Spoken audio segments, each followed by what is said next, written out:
Kodėl taip dažnai gaunasi, kad valdžia ir purvas eina kartu? Žinome, kad su Jakobu Jachlu Tanzanijoje buvo piratų partijos atstovai.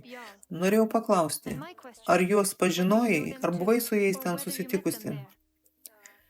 Asmeniškai aš Afrikoje nesutikau nei vieno piratų partijos nario, bet iš vietinių gyventojų ir nuotraukų socialiniuose tinkluose žinau, kad kartu su juo buvo piratų partijos atstovas Antoninas Heibel. Pasak vietinių gyventojų, jis dažnai vaikščiojo su Jakobu į vietinę gaują ir jie kasdien rūkė žolę. Taip pat pažįstu Františką Naverkalę, kuris, kiek žinau asmeniškai, ten nedalyvavo, bet aktyviai rėmė Jakobą ir siuntė jam didelės pinigų sumas. Piratų partija aktyviai rėmė Jakubą Jachlą.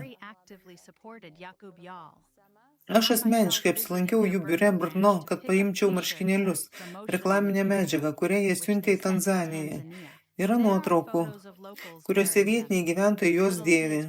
Be to, maži vaikai buvo verčiami piešti piratų simbolius ant popieriaus. Šie plakatai vėliau buvo nuvežti į Čekiją ir panaudoti kaip partijos reklaminė medžiaga.